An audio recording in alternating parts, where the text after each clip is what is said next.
Magandang araw, podmates! Howie Severino muli na nagpapaalala na nakakatalino ang mahabang attention span. Our guest today is Professor Miriam Coronel-Ferrer, the newest Ramon Magsaysay Awardee from the Philippines for her work as Peace Negotiator. And she was the first female Chief Negotiator in the world to sign a final peace accord with the rebel group, the 2014 Comprehensive Agreement on the Moro with the Moro Islamic Liberation Front, which I will be referring to later as the MILF. Magandang araw sa iyo, Professor Ferrer. Congratulations on your award and the landmark achievement of the peace accord with the MILF. Yes, and actually, thank you very much, Howie, and maraming salamat to be one of your guests in your podcast series. We're actually celebrating, marking the 10th year of the signing of the Comprehensive Agreement on the Bangsamoro on March 27. So that's a landmark. It's coming up. Maski na naging mabagal talaga yung implementation, alam naman natin, napasa yung batas to create the new Bangsamoro Autonomous Government only 4 years after we signed the agreement. Medyo mabagal yon, but at least so far, this infrastructure is in place at inaabangan na natin yung magiging regular elections sa 2025. Mm-hmm. So dito sa pag-aabang mo, are you involved in an official way or are you more of an observer or are you advising on any part of the process so far? Wala akong official designation ever since. As you know, 2 presidente na yung nakaraan mula nung termino ni President Simeon Benigno Aquino III, no, the late Pinoy. But somehow naman, maski pa paano, nakakausap ko yung government panel ngayon. Nagtatanong sila tungkol sa ano ba talaga yung napag-usapan kasi alam naman natin, pagdating sa implementation, marami pa rin negosasyon yan kung paano talaga i-implement. So, ganun lang, informal capacity. Mas abala ako ngayon sa iba't iba pang mga lugar kung saan may pagsisikap din na magkaroon ng peace process. Okay. Magtatanong ako tungkol sa iyong ibang activities. No? I know you've been very busy even if you've officially retired as a UP professor. Gusto ko lang magtanong tungkol dito sa sinasabi mong medyo mabagal yung implementation. No? But yung pinirmahan nga nung 2014, it was a comprehensive agreement, but it also considered a peace accord. No? It's a peace deal. No? So, ang basic tanong dyan is, has there really been peace? No? I mean, tumigil talaga yung labanan. Hindi na nagbabakbakan yung government military forces at saka yung MILF. Kung sa pagitan ng dalawang partido, definitely wala tayong major confrontation. Meron tayong mga incidents, killings na nangyari in the course of, say, some criminal interdiction activities ng police, no? So may nadadawit dyan na MILF member, combatant halimbawa, at saka meron din mga nabalita na nakaraan. Pero yung talagang bakbakan kung saan ay libo-libo, daan-libong mga taong nagdi-displace. Hindi yan nangyayari. Nangyari yan dati sa panahon ni President Erap Estrada at saka nung nag-breakdown yung talks, di ba, nung dinown ng Supreme Court yung Memorandum of Agreement on Ancestral Domain. Taas-taas ng ranking natin doon sa bilang ng internally displaced people sa buong mundo. Tapos syempre may iba pa rin naman kaguluhan. There's the conflict with the other armed groups na iba na yung ideolohiya. Yung tinatawag natin siguro violent extremist groups, sometimes tinatawag silang jihadist movements na may iba-iba ng ideolohiya, kaya nakita natin yung nangyari sa Marawi. Pero doon sa trahedya na nangyari sa Marawi, hindi kasama doon ang MILF. Sa katunayan, tumulong pa nga sila doon sa pag-release ng mga hostages. No? Tumulong sila kasama ang government sa pag-devise ng ways and means na ma-save yung ibang mga civilians na natrap dito. Yung nangyari nga sa Marawi, no? Kasi I went there 3 times then to cover the conflict and also the aftermath a year later a year after bumalik ako. No? So it was a reminder na kahit nagkaroon na ng peace deal with the MILF, no, marami pa ring conflict sa Mindanao which have not been addressed. No? Pero gusto ko lang balikan tong yung MILF, no? Kasi nga while you were still working in the government, correct me if any of these facts are wrong, no? Nagkaroon na ng ceasefire agreement, and then there was a signing of the Comprehensive Peace Accord. Nangyari naman yung Mamasapano, no, in 2015, which almost ruined everything. Which almost ruined much of your work, no, the government's work for peace, no. So, can you bring us back to that time? Nabanggit mo yung naganap nung panahon ni President Estrada, but even more recently, yung Mamasapano, no? We know that it was a very difficult time for people like yourself because, of course, you were working towards peace, but there are many others in the government who were no longer interested in peace because of the Mamasapano massacre. Ay, kaya nga na-delay yung pagpasa ng batas kasi kung swing yung public opinion, yung election year yung 2016, di ba? 2015 yung Mamasapano. So, syempre, ayaw ng mga legislators na mantagonize yung kanilang constituency. Still, nung pumasok si President Duterte, nakita rin naman niya, maski pa paano, yung value nitong peace deal na to na ihinto mo yung labanan doon sa pinakamalaking, pinaka-organisadong grupo. I mean, we're talking about 40,000 combatants concentrated in a defined territory. Kakaiba yan sa CPP-NPA, di ba, na dispersed sila in small platoons. Pero ito, talagang nandun sila sa kanilang sariling kinagisnan na lupa. So, yun yung malaking difference dito. Kaya nga sinasabi natin noon, ipasa natin to kasi mas maraming sasali.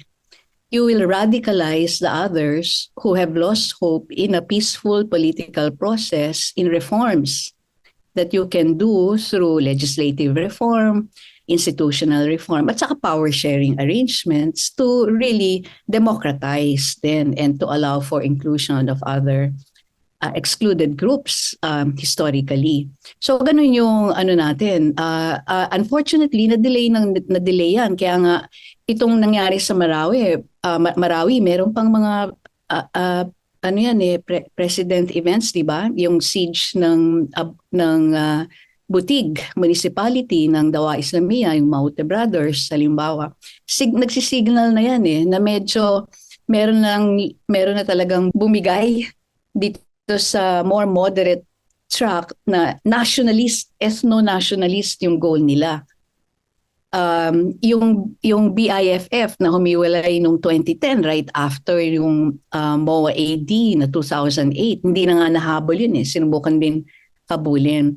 So kung nagtagal pa tong process na to, kung hindi natin to na-achieve noong 2014 at a crucial time na lumalakas yung from Al-Qaeda to ISIS, talagang baka mas maraming grupo pa, mas marami pang individuals ang to go the more radical way na iba ng agenda, global world order, world view, di ba? Ang kine-question nila, hindi lamang yung something that's really confined within our own capabilities to address as a republic made up of different constituencies.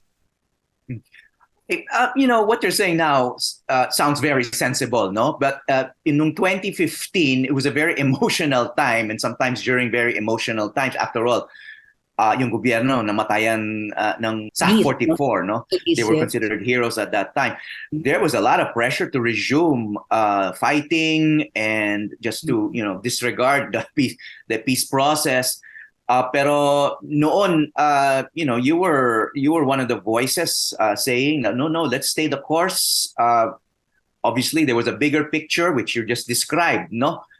But but everyone recalls. We recall, no? It was people were very emotional at that time. No? So, how did you navigate that, no? And was your gender ever an issue? Were these people calling for resumption of fighting or to give up the peace process? Like, questioning you for being soft on the MILF, etc. I mean, how difficult was it for you?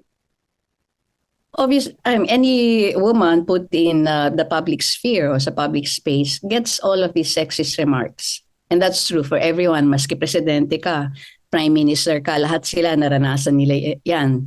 Kaya criticize ka hindi lamang sa halimbawa sa dahil hindi sila nag-agree doon sa position mo, pero dahil sa pagiging babae mo. Usually lumalabas talaga yung biases dyan. Mahina ka, you're a weak negotiator, o yung sleeping with the enemy, yung ganyang mga sexist comments, di ba? Pero nung time na yun, ang nakikita natin, may technicalities talaga itong process na to. Violate ng SAF ni General Peñas at sa pagpaplano niya, yung very basic ceasefire protocols natin, which is basically to inform the military beforehand na meron silang gagawing ganitong operation. Kaya nga pati yung rescue operation ng military nung natrap na sila, last minute. Tumawag lang siya to inform the military na meron ng natrap dito sa dalawang lugar. Ito yung sa 44, tapos sa kabila kung saan talaga yung actual operation. And remember that operation was precisely against yung si Marwan na yung violent extremist groups, di ba? So nakikita natin ang naging tension talaga doon ay yung primary aim na huliin itong si Marwan doon sa bigger peace process. And unfortunately, ang sinacrifice doon sa implementation ay yung malaking process. Kasi anybody who has done anything in Mindanao know na hindi yan typical operation given the multiplicity of armed groups residing in any one community, yung fluidity ng movements nila, and the difficult terrain na advantage talaga nila. Kasi alam nila yung terrain na yan eh. Bakit na-trap sa maputik na ilog yung ating sa 44? Diba? At bakit gising na yung mga tao ng 4:00 ng umaga? Kasi gising na sila dahil magdadasal sila ng maaga. Bakit pag may narinig silang putukan, lahat silang impulse nila ay hawakan ng kanilang baril? Dahil gera yun eh. Alam nila na yung buong buhay nila, na ang feeling nila besieged sila lagi ng mga outsiders at kasama na dyan yung security forces ng Philippine government. So ganun yung buong context, specific context. Pero masasabi natin na sa buong mundo may tension talaga between counterterrorism at saka itong inaano natin na peace, yung isang alternative path, which is peaceful political settlement of the different armed conflicts. So ganun yun, medyo mahirap ipaliwanag. Na-besiege talaga si Pinoy dati doon, no? Bumagsak yung kanyang popularity rating. Pero ang masasabi ko kay Pinoy, he stayed the course. Naniniwala siya talaga dito. So wisdom nito. At maganda naman na nakita rin ng mga sumunod na presidente ang wisdom ng pagkaroon ng ganitong peace agreement with the Moro Islamic Liberation Front. I want to pivot a bit and ask you about the New People's Army naman, no? Kasi that's an ongoing conflict. Hindi pa nare-resolve. There's an off and on peace process. There was some news some months ago that i-resume yung peace process with the NPA. You've been involved in successful peace negotiations with another armed group, the MILF. Any lessons for this other conflict, which lasted even longer, the communist insurgency natin sa Pilipinas? Importante talaga yung back channeling muna bago ka talaga umupo sa lamesa, lalo na ngayon na may contradictions sa loob ng bawat partido. Sa CPP, NPA, NDF, hindi talaga natin alam kung saan na yung center of gravity nila, di ba? In terms of political leadership or decision making. So, kailangan mo talaga munang hanapin yan at saka makipag-usap sa kanila. Para sila mismo makonsolidate yung position nila. Sa AFP, meron kang dual track na nangyayari. Andiyan pa rin yung NTF-ECLAC, yung National Task Force on to do against the communist insurgency na still doing some of the old ways, which is really through yung extrajudicial approaches, including killings, diba? And the regular anti-insurgency operations ng military. But on the one hand, meron ka supposedly this trap. So there's still need really for each party to consolidate yung kanilang approach on all of this. Otherwise, we will keep getting these mixed signals and it's not helping the process. One party loses trust increasingly against the other party kasi mixed signals ang nanggagaling sa isa't isa. And yung distrust reinforces distrust. Tapos yung public also loses trust in any political process kasi yung public importante dito for them to believe that something can happen in this process positively so that they can put on their pressure as well dito sa the negotiating parties. So marami ka pang preparatory work before you really plunge into yung a formal sitting down process. Every now and then, okay lang, magkita-kita kayo, mag-usap. Pero yung talagang maging tuloy-tuloy yan, kailangan ma-manage din nila yung sarili nilang mga organization. I want to ask you about one of your international endeavors, no? Kasi nabanggit mo sa ibang interview that you've been involved in a dialogue between Israelis and Palestinians in Jerusalem.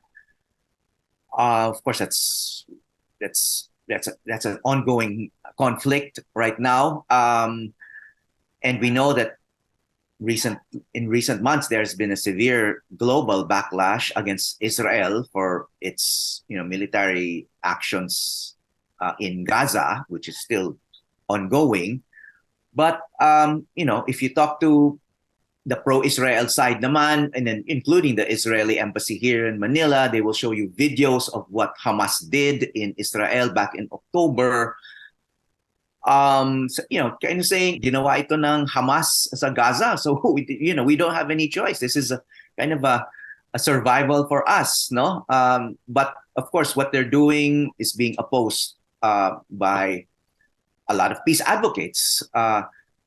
So in retrospect, no, from your point of view, how should Israel have responded to the Hamas attack on their civilian communities inside Israel?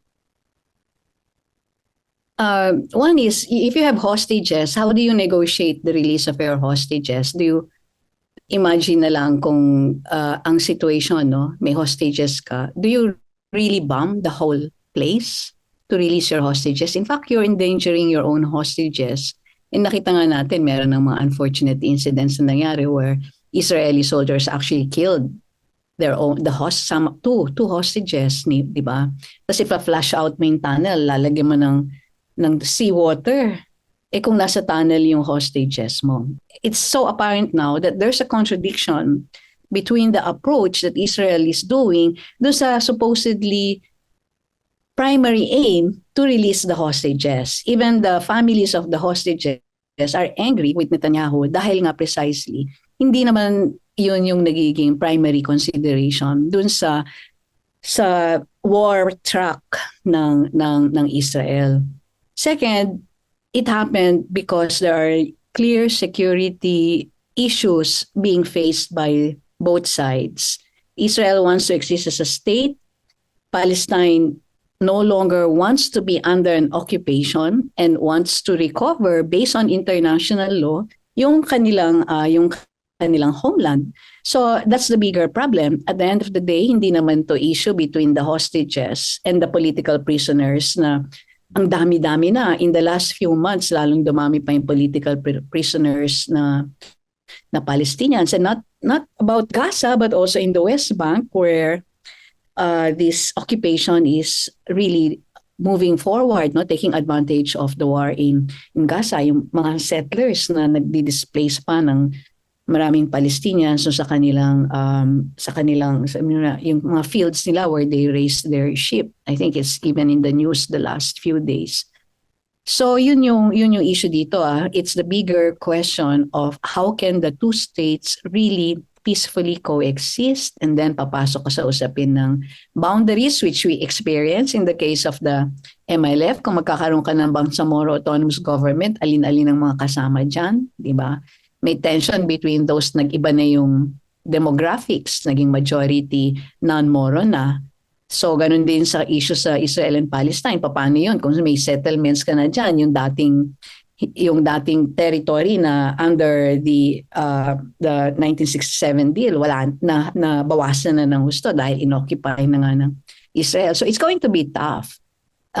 Tough in terms of defining all of these things for the coexistence of two states in Palestinian and Israel. But that's the only way you can really find the finish to this.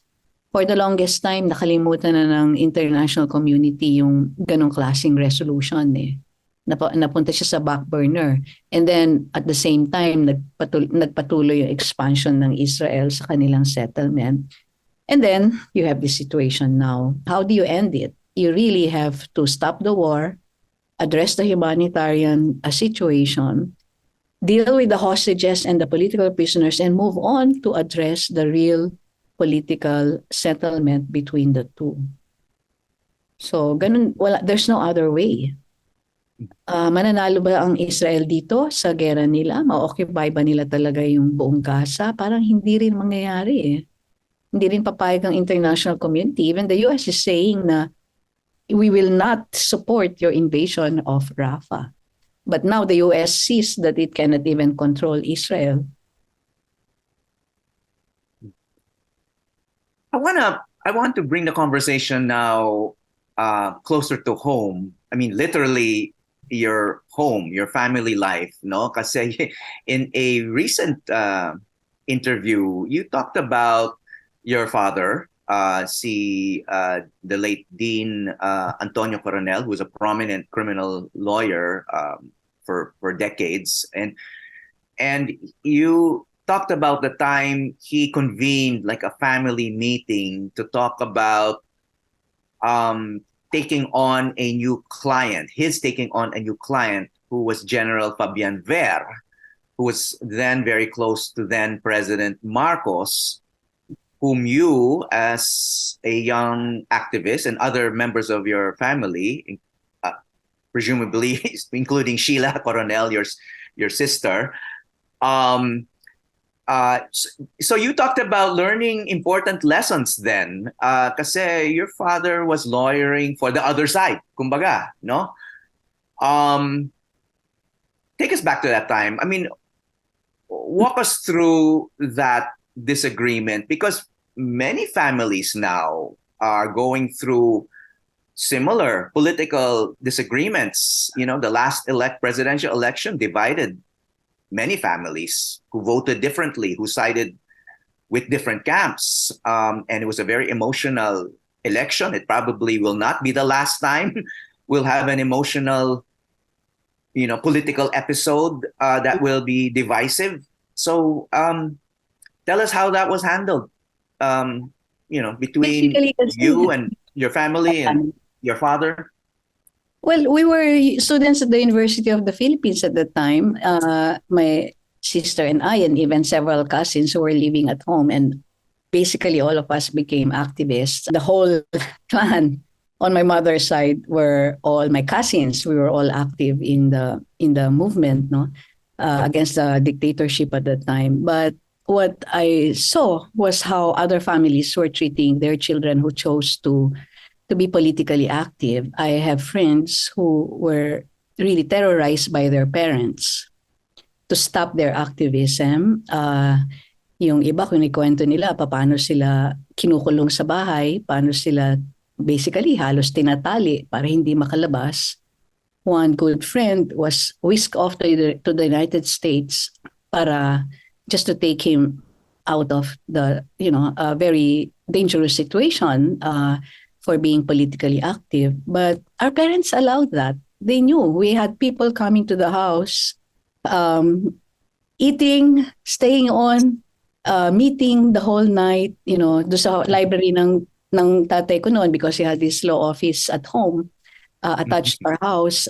We would all be huddled there all through the night, just discussing and doing some of our stuff. And they allowed this. Pinabayaan nila kami na we were working in the Collegian every Friday. Overnight kami sa Liwayway Press sa Quiapo.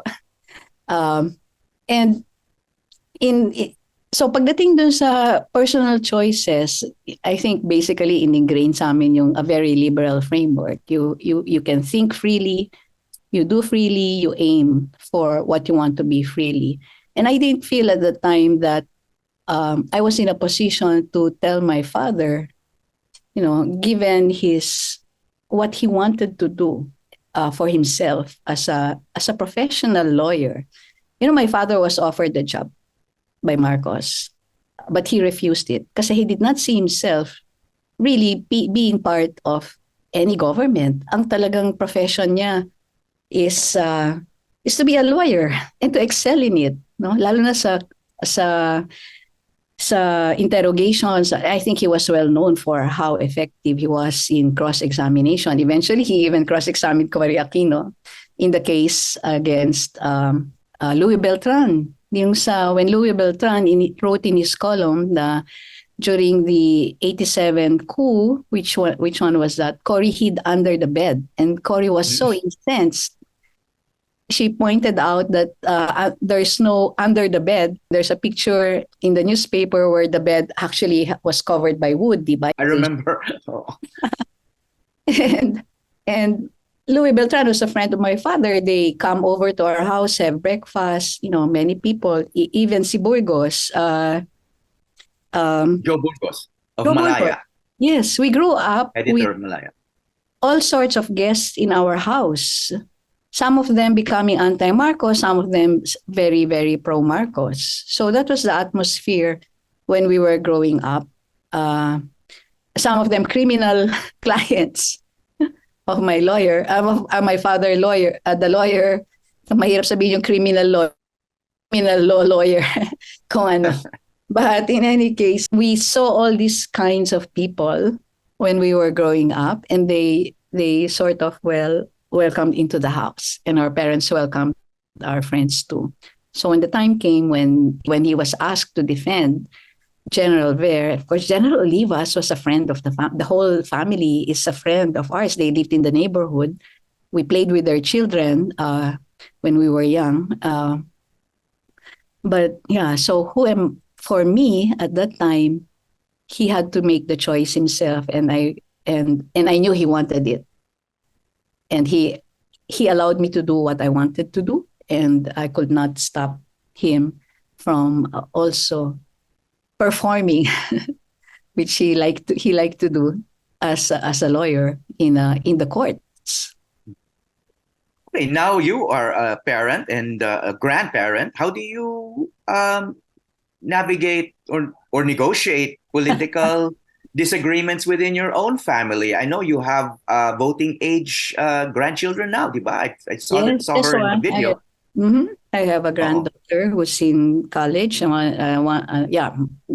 I have 3 others na ganun, different ages. And of course, my children are all grown up. But probably their overexposure into politics sort of like made them backtrack a little bit on politics insofar as my children are concerned. My daughter is a forensic scientist at the Commission on Human Rights, but it's something that she does as a very technical job, not something political, which probably is what you need in terms of, very independent investigation. So otherwise, I used to think, how could they have let us do what we did nung bata kami? Nung naging parent ka na, parang you wanted to be a little bit stricter, di ba? Is it because the times have changed? Criminality has increased? Pero dati we were driving our yellow car, si Sheila and I, magpapalitan kami sa paggamit almost everywhere, going to different places during that time. No? So parang we were given the freedom, and I'd like to say we handled our freedom well. As a parent, you fear that freedom will not be handled well by your children. So you had to sort of temper yourself also. And they're fine. Iba na lang talaga rin yung kanilang orientation ngayon. But I try to bring them into some of some activities. Like I exposed my granddaughter, the eldest one, to she stayed in Cambodia for some time to help out in the Peace Museum. Because in a way, very sheltered na rin yung kanilang upbringing eh. So you need to push them out of their comfort zones as well. Okay, gusto ko nang balikan yung sinabi mo na pagbabae ka in whatever position, wherever you are, no? At talagang questionin yung iyong strength, So it was a risk for President Aquino to appoint you to the peace panel in the first place, and then naging chief ka eventually, no? Naging usapin ba yung iyong gender? Yeah, yes. But President Pinoy will be the last person to question yung capability ng isang babae. After all, President Cory Aquino was our first Philippine woman president na rarity talaga sa buong mundo. Diba? The United States has never had a woman president at ngayon na lang dumadami yung mga prime ministers, halimbawa sa Europe, sa Western Europe, no? Pero otherwise, talagang rarity yan. So he will be the last person to think that you will not be capable of doing this because babae ka. But he was looking at it from the perspective of the other side, which is an Islamic group na kumbaga more conservative pagdating sa mga sa usapin ng kababaihan, ng gender, no? So yun make initial hesitation on that count. At sinabi niya yan, I'm not against women, but yung kabila ba handa? At in the end, of course, kinonvince din siya ni Presidential Peace Advisor Teresita Quintos Deles na kaya to kasi matagal na nga naman natin itong pinag-aaralan at saka sinusubaybayan. And he took the risk. Ang maganda talaga sa Armed Forces of the Philippines natin mas na-ingrain talaga yung professionalism at saka civilian supremacy. Relatively speaking, sa buong mundo. At makikita natin na nakadaan na sila sa dalawang babaeng presidente. Si Cory Aquino, Gloria Arroyo, who served as the commander-in-chief, di ba, during their tenure as president. So nakita natin yung full respect. And the AFP also has already seen the benefit of the ceasefire. Ang problema namin yung police. Yung police talaga. Kasi alam natin mas mahirap pang ayusin to fix the police institution, lalo na coming from the previous president na talagang nabigyan sila ng impunity and all. Napakahirap na i-professionalize yan ulit eh. Ibalik on track na may respect for the rule of law, may at saka yung basic efficiency, di ba? So yung police was really more of a problem because they felt nako-compromise yung kanilang operations, yung tinatawag na criminal interdiction dahil sa ceasefire. Yung ceasefire kasi required at the last minute warning the MILF na huwag kayong kikilos at hindi kayo yung tinatarget dyan. Ang tinatarget dyan ay itong, maski hindi sasabihin kung sino, no? Mas sabihin lang may pupunta dyan, mga polis, huwag kayong kikilos, huwag kayong maabala. Huwag kayong maabala. Nung bypass yun, many times, hindi lang Mamasapano, but Mamasapano was the big one kasi ang dami talagang police na namatay eh. Every time binabypass yan, they get into trouble. At ang mag-extricate sa kanila ay yung ceasefire committee natin, which is made up of the Armed Forces of the Philippines at pati na yung counterpart nila sa MILF. Kasi pag nagputukan na yan, lahat yan, yung pintakasi na tinatawag, maglalabasan lahat yan. Basta may narinig na putukan, titignan, ano ba ito? Tapos pag may nakita dyan na medyo naka-uniforme, ito yung kalaban. Diba? Hindi lamang MILF, pati yung ibang grupo, pati yung mga private armed groups dyan ng mga politician.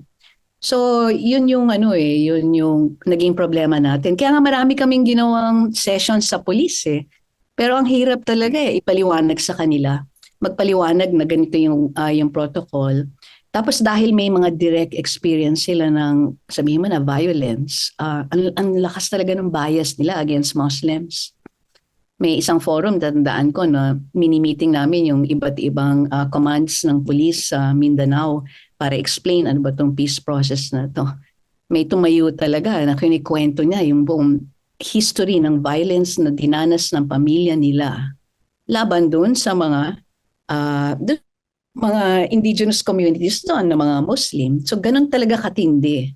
Ang nasabi ko lang talaga noon sa kwento mong yan, meron din kwento yung kabila ng violence na naranasan naman nila. So saan tayo pupunta? Magpapatayan na lang ba lagi o hinto na natin to? Baguhin natin yung kwento ng bawat isa. Pero at that time, hindi ko siya talaga na-convince na bakit kailangan ihinto natin tong prejudice, yung cycle of violence na nangyari. On the ground level, hindi nga necessarily between just the two armed groups, yung police at saka yung government, but within communities.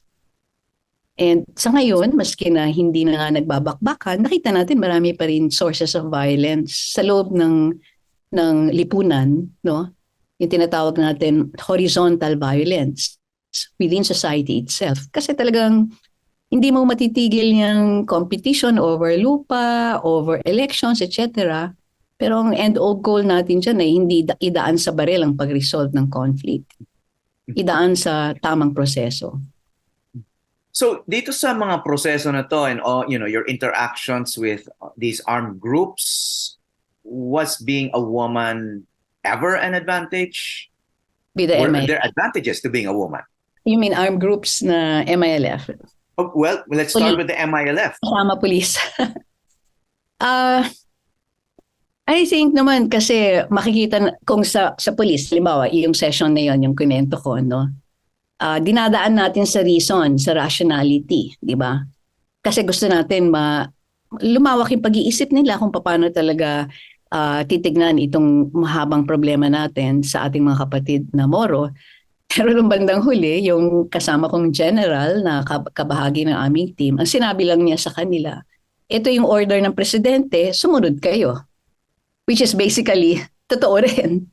So, kailangan mo talaga yung ganong combination din Idaan mo sa rason, idaan mo sa ano ba yung utos ng presidente. And you needed a general to do that. In this case, a retired general, but si General Leo Ferrer, Crescente Ferrer, no relation, no? But he was the one who had to say, to tell them directly, ito yung policy ng government, primacy of the peace policy. You have to follow orders, no? So kailangan may ganun combination. Pero for me kasi kailangan mo pareho. Hindi mo ipapaliwanag bakit o hindi mo sa kanila ipapaintindi. Pero yung combination nun, kasi meron ka rin immediate aims. So kailangan mo talagang impose sa kanila primacy of the peace policy ito. So I want to ask you now about the status of women in the Philippines. Nabanggit mo nga na, we've had more than one woman president.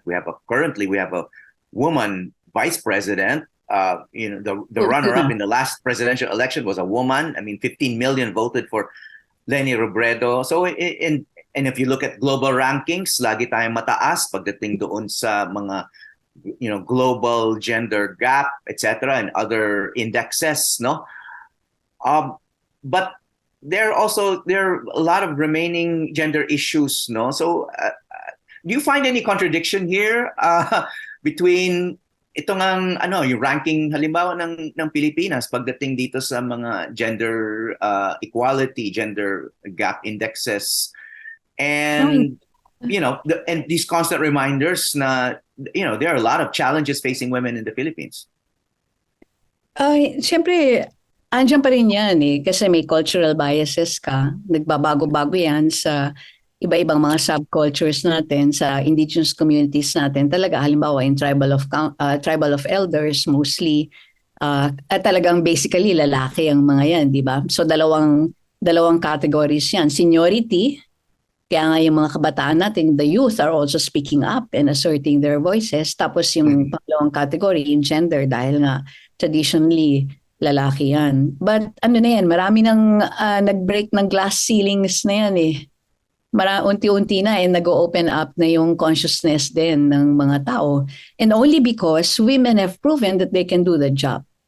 Yun nga ang problema dito. Halimbawa, hindi namin na-sign yung peace agreement nung ako yung chair. Ano sasabihin nila? Babae kasi. Pero kung lalaki yun, and lalaki naman in the past, bakit hindi rin nila nagawa? Walang magsasabi na lalaki kasi yan. Diba? So, ganun yung social bias dyan. So, ang idea dito is really to show, to prove. And we are on evidence. Globally, evidence tayo sa ganitong global campaign for women to take on a bigger role in peace and security. And not just to talk about women's issues, certainly to put the women's issues into the picture, but to talk about really hard stuff. Ano ba yung sources ng conflict na to? Bakit ito? Tapos ano yung pwedeng mangyari diyan? The knowledge and the expertise to go through all the complications of the issue.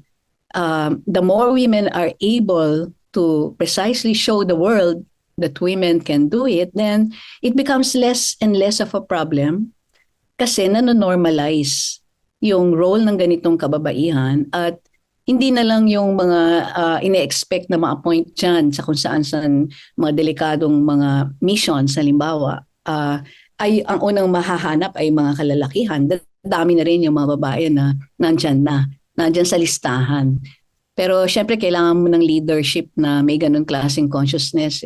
Kasi pag hindi talaga naghahanap ng capable women, usually ang makikita nila sa roster, yung mga lalaki muna, tapos ito yung mga lalaki na itong kakilala nila, so sila yung i-appoint nila, di ba? So ganun din sa lahat ng level, sa national as well as international level. But we've made a point, I think. I think that's the most important thing. Kaya nga medyo nare-recognize yung process natin internationally because we made that point that it can be done. So speaking of glass ceilings, obviously you broke one as the first female chief peace negotiator, and recently I also interviewed the first woman spokesperson of the armed forces, si Colonel Francel Padilla. What are the next glass ceilings that you think should be broken? What glass ceiling needs urgent breaking at this point? First, I'll qualify. Meron Vietnamese woman who was part of the Paris Peace Agreement that was signed to end the Vietnam War, and she represented the Communist Party of South Vietnam at the time, di ba? Kasi eventually nag-end yung conflict. US ang kausap nila dito. Yung US delegation panay lalaki. Pero in Vietnam, may isang babae who eventually became one of their foreign ministers. So pioneering tayo talaga sa Southeast Asia in that sense. Kaya lang, syempre, iba yung format nun. Iba yung format, marami sila. And in the end, Kissinger and the Prime Minister of North Vietnam, Le Duc at the time, ended up getting the Nobel Peace Prize, which Le Duc actually refused. Refused to take. Marami kasing ironies yung Vietnam War, di ba? Na tinatawag ng Vietnam-American War. So in any case, we should not forget that way back in 1978, may isang babae dun sa set of negotiators that represented North and South Vietnam vis-a-vis the United States. And the US delegation was all male. All male. So yun yung irony sa US, sabihin mo na mataas yung gender equity, but when it comes to top positions, talagang male-dominated. They've never had a female president. So ganun din sa atin. I think, halimbawa sa Bangsamoro ngayon, one of the good things that's emerging is that there are a lot of really capable, fairly young women who have taken on significant positions within the transition government. So, it's a very, very slow process of really bringing in the women. But hindi pa natin alam how it will go and how they're coping with it, no? Alam natin na just like any women, marami silang na-encounter na sabihin mo na mga soft harassment, hindi naman talaga outright harassment just because babae sila. I may share an anecdote, sasabihin sa isang MP na babae, ang itatawag sa kanya ay Miss Beautiful, at ang sinabi niya ay, can you strike that off the record, referring to me as Miss Beautiful, no? So yung ganun mga kwento, lumalabas pa rin yan. Hindi ko na lang sabihin because we don't really want to offend anyone. But it's still there. It's still there in the culture. Tapos ngayon, nakita natin yung electoral code nila. Maganda talaga yung lumabas na Bangsamoro Electoral Code. Bagamat may challenge sa Supreme Court. Pero dito sa electoral code na to, meron silang provision against political dynasty, which we never had, which we still have to do in any of our national legislation. Tapos meron silang quota for women sa regional political parties na isa-set up nila. Ang hindi lamang klaro kung paano nila i-allocate yung sequencing ng seats, no? Kasi PR system yan sa proportional representation. Kung sino yung unang nasa listahan, di ba? So bagamat may quota ka, dapat sana mas klaro in the sense na alternate, ganyan, at hindi na sa bottom list nung party list nila yung kababaihan. But it's there. It's there. It's in the provision. Kung ano yung hirap na mag-introduce ng gender provisions na naranasan namin during the initial years of the negotiation, it has increasingly become a more open, more open atmosphere to bring in these kinds of items in the legislation. But it doesn't mean ulit na yung implementation will be perfect. And that's why it's very good that a lot of women are also very active in civil society within the bureaucracy of the Bangsamoro government as well as in the parliament. Nagulat ako when I first started moving around Mindanao many years ago, and until now, I still travel to Mindanao quite a bit. Kasi of course, we all know and hear about the biases against women in Islam, especially in predominantly many Muslim countries. Pero when you go to like Moro places, Moro communities in Mindanao, marami kang kakausap, makikilalang women leaders, na Moro, na from barangay captain to governor. Minsan may governor na babae, na mukhang nirerespeto naman ng lalaki. I mean, obviously, maraming lalaking bumoto sa kanila, kaya sila naging public officials, no? So, is this more of a Filipino cultural thing na, despite teachings, some religious teachings about the role of women, maraming babae sa Pilipinas na Muslim they aspire for leadership positions, they lead communities, they lead families. Well, pag titignan mo yung voting behavior ng Pilipino, they don't really choose based on gender. Ang dynasties pa rin ang pinag-uusapan natin dito pagdating sa name recall, dynasties, pera, yan ang nagde-determine ng voting behavior. So, in fact, according to one study, pero medyo matagal na nito, kaya dumami yung babae sa national level, it's because of the term limits. So, kung hindi na pwede yung asawa na lalaki, yung husband, di yung babae naman to keep the power within the family. Kung walang matinong anak na lalaki, di yung babae. Yung babae. So, you can see that the term limits, in a way, has helped put women in elective positions. But if you look at the voting pattern, hindi naman talaga by gender ang determination natin. But let me just say, hindi naman sa Islam lang yan. Grabe, makapunta ka sa Eastern Europe, which is Christian communities, Orthodox Church. Maski sa Latin America, Catholics, yung kultura, andyan ang influence ng religion, bagamat hindi lang naman religion ang nag-influence sa political culture or generally culture ng tao, ng isang society. Ang lakas talaga ng conservatism pa din pagdating sa gender. So we often think na Islam yung pinaka conservative na siguro, Hindu societies, no? Kasi mahirap talaga i-brand kung based on religion lang. Baka theological debate yan kung ano talaga yung sinasabi nung libro o nung prophet nila. But it's a global thing. Na-emphasize lang talaga sa Islam because you have rather extreme cases dun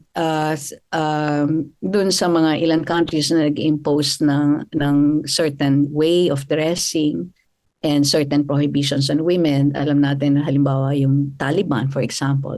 But this is an ongoing thing na talagang which will have to be advocated by women as well as men who think differently, no? Mga feminist men, at madami-dami din yan eh. And their voices are very, very important in advocating this. Kasi pag sa babae lang nila naririnig, baka hindi sila masyadong maniwala. Mas maganda kung mga kapwa nila lalaki nagsasalita din. Okay, we're gonna let you go now. Thank you, Professor Ferrer, for sharing your memories and important perspectives. Yeah, thank you for your service to the country. No, Miriam Coronel-Ferrer, Ramon Magsaysay Awardee, and the first female Chief Negotiator in the world. You were the Chief Government Negotiator to sign a final peace accord with a rebel group, the MILF. So, mabuhay kayo. Maraming salamat, Professor Miriam Coronel-Ferrer. Thank you so much for spending the time with us. All the best and more power. Hi, I'm Howie Severino. Check out the Howie Severino Podcast. New episodes will stream every Thursday. Listen for free on Spotify, Apple Podcasts, Google Podcasts, and other platforms.